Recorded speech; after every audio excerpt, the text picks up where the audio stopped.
तेज धमाकों, मिसाइलें और जलते आसमान के बीच अब एक बड़ी खबर सामने आई है। डोनाल्ड ट्रंप ने अमेरिका और ईरान के बीच 7 मार्च 2026 को सीज फायर का ऐलान कर दुनिया को राहत की सांस दी है।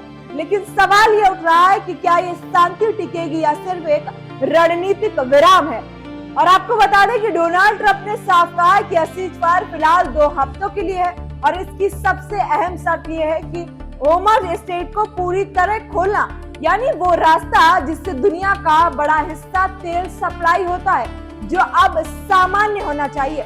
साथ ही अमेरिका ने यह भी कहा है कि वह जहाजों की सुरक्षित आवाजाही सुनिश्चित करने में ईरान की मदद करेगा। और अब जरा पीछे चलते हैं। 27 फरवरी 2026 यह वही दिन है जब इस भीषण युद्ध की शुरुआत हुई और लंबे समय से बढ़ रहे तनाव ने उस दिन विस्फोटक रूप ले लिया जब इजराइल के साथ मिलकर अमेरिका ने ईरान के सैन्य और परमाणु ठिकानों पर बड़े पैमाने पर हमले शुरू कर दिया। वहीं जवाब में ईरान ने भी आक्रामक रूप अपनाते हुए मिसाइलें और ड्रोन हमले किए और सबसे बड़ा कदम उठाते हुए होर्मुज़ स्ट्रेट में जहाजों की आवाजाही रोक दी। आपको बता दें कि युद्ध के चलते कुछ ही दिनों में हालात बेकाबू हो गए थे और तेहरान और कोम जैसे शहरों में जबरदस्त बमबारी हुई। पुल, सड़कें, सरकारी इमारतें, यूनिवर्सिटी और अस्पताल तक इस हमले की चपेट में आ गए। हजारों लोग प्रभावित हुए, कई मारे गए और लाखों लोग बेघर होने को मजबूर हो गए। इतना ही नहीं, इस जंग का असर सिर्फ इन दोनों देशों तक सीमित नहीं रहा, बल्कि होर्मुज़ स्ट्रेट बंद होने से दुनिया की लगभग 20% तेल सप्लाई प्रभावित हुई। एशिया, यूरोप और अन्य देशों में ईंधन की कीमतें बढ़ी, वैश्विक बाजार में गिरावट आई और शिपिंग सेक्टर पर भी भारी दबाव पड़ा। और अब अगर नुकसान की बात करें तो आपको बता दें कि ईरान को सबसे ज्यादा इंफ्रास्ट्रक्चर डैमेज झेलना पड़ा और वो डॉलर का नुकसान हुआ। वहीं अमेरिका और इजराइल को भी ईरान के मिसाइल और ड्रोन हमलों से सैन्य नुकसान उठाना पड़ा। लेकिन सवाल ये उठ रहा है कि आखिर ये सीज फायर क्यों हुआ?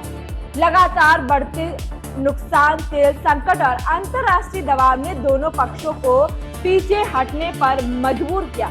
वहीं ईरान ने 10 शर्तों का प्रस्ताव रखा, जिसमें प्रतिबंध हटाने, यूरेनियम संवर्धन को मान्यता और मुआवजे जैसी मांगे शामिल की। अमेरिका ने इन्हें बातचीत का आधार मानते हुए फिलहाल युद्ध विराम पर सहमति दे दी।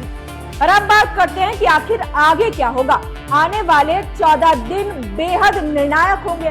अगर होर्मुज़ स्ट्रेट खुला रहता है और दोनों देश शर्तों का पालन करते हैं तो यह अस्थायी सीज फायर स्थायी शांति में बदल सकता है।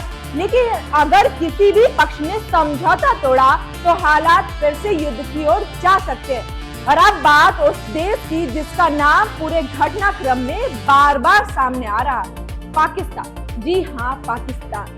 लेकिन सवाल ये उठ रहा है कि क्या सच में पाकिस्तान ने सीज फायर करवाया है या फिर ये सच है कि सीज फायर का फैसला सीधे अमेरिका और ईरान के बीच हुआ।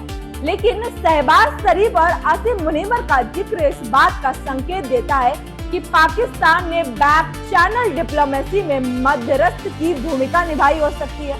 हालांकि यह कहना कि पाकिस्तान अकेले इतना सक्षम है कि वह इस स्तर का सीज फायर करवा दे, यह पूरी तरह सही नहीं होगा।